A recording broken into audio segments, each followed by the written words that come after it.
Gabon, Ali Bongo officiellement réélu, des militaires prennent le pouvoir. Pour plus d'informations sur ce sujet, retrouvez-nous après le générique.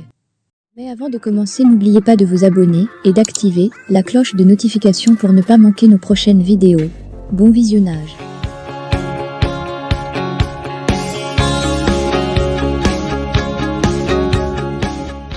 Au Gabon, 4 jours après les élections générales, le Centre gabonais des élections, CGE, a proclamé les résultats de la présidentielle, annonçant la victoire du président Ali Bongo, avec 64,27% des suffrages exprimés contre 30,27% pour son principal challenger.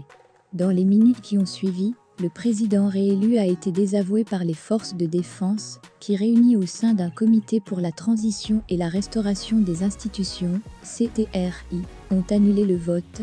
Des populations en liesse ont investi la rue.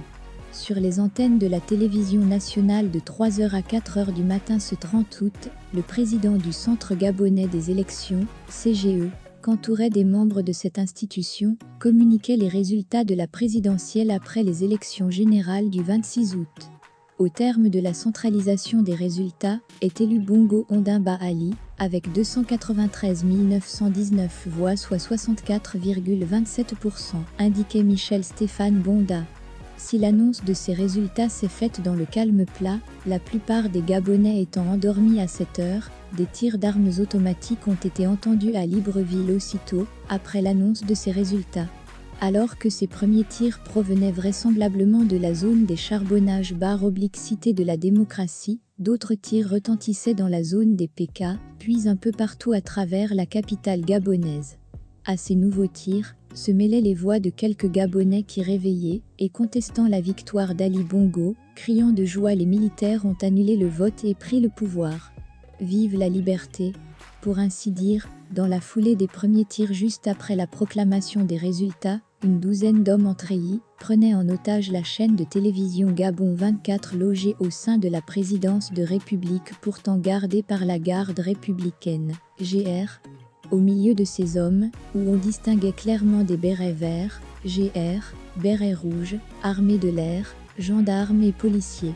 Un militaire, la quarantaine d'années vraisemblablement, et identifié par de nombreuses personnes, comme le chef d'état-major de l'armée de terre, lisant un communiqué. Élection annulée par les forces de défense, dont la garde républicaine. Ce jour 30 août 2023, nos forces de défense et de sécurité réunies au sein du Comité pour la transition et la restauration des institutions, CTRI, au nom du peuple gabonais, et garant de la protection des institutions, avons décidé de défendre la paix en mettant fin au régime en place, indiquait-il. À cet effet, les élections générales du 26 août 2023, ainsi que les résultats tronqués sont annulés, les frontières sont fermées jusqu'à nouvel ordre, toutes les institutions de la République sont dissoutes, précisait le communiqué diffusé plus tard sur les antennes de la chaîne nationale, Gabon 1er. Le CTRI a dissous le gouvernement, le Sénat, l'Assemblée nationale, la Cour constitutionnelle, le Conseil économique, social et environnemental, CESE, ainsi que le CGE, a dit admettre que l'organisation des élections générales du 26 août n'a pas rempli les conditions d'un scrutin transparent, crédible et inclusif. Il dénonce dans le pays une grave crise institutionnelle, politique, économique et sociale ainsi qu'une gouvernance aussi irresponsable qu'imprévisible se traduisant par une dégradation de la cohésion sociale risquant de conduire le pays au chaos. Aux commandes du pays, le CTRI a appelé la population, les communautés des pays frères installés au Gabon, ainsi que les Gabonais de la diaspora au calme et à la sérénité. Nous réaffirmons notre attachement au respect des engagements du Gabon vis-à-vis de la communauté nationale, a fait savoir le comité qui jusqu'aux premières lueurs du jour, était applaudi par les populations à travers de nombreux quartiers populaires de Libreville. Les résultats contestés.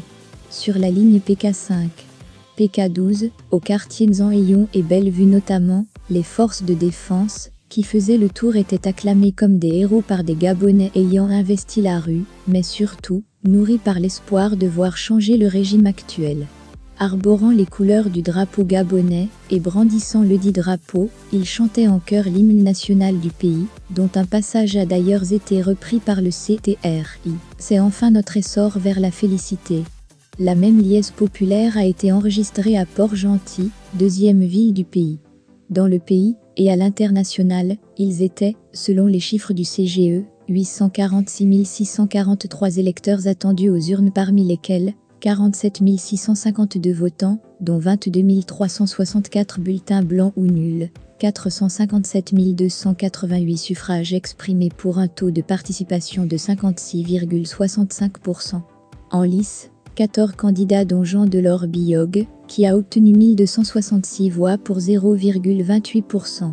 Ali Bongo Ondimba 293 919 voix soit 64,27%. Gérard Elan Guéma 1239 voix soit 0,27%. Jean-Romain Fangunoveni 1272 voix soit 0,28%. Axel Stofeni Benga 1124 voix soit 0,25%. Victoire Lasseni Dubos 2198 voix soit 0,48%. Pierre Clavé Maganga Moussavou 5178 voix soit 1,13%. Joachim Bachi Pambo 967 voix soit 0,21%. Abel Mbombenzundu 1057 voix soit 0,23%. Jean-Victor Mwangam Badinga 1034 voix soit 0,23%. Emmanuel Mvemba 1412 voix soit 0,31%. Thierry Michel Ngoma 825 voix soit 0,18%. Albert Rondo Ossa, le principal challenger d'Ali Bongo, qui n'aurait récolté que malgré son aura 140 690 voix, soit 30,77%, et Gervais Onian 3639 voix soit 0,80%.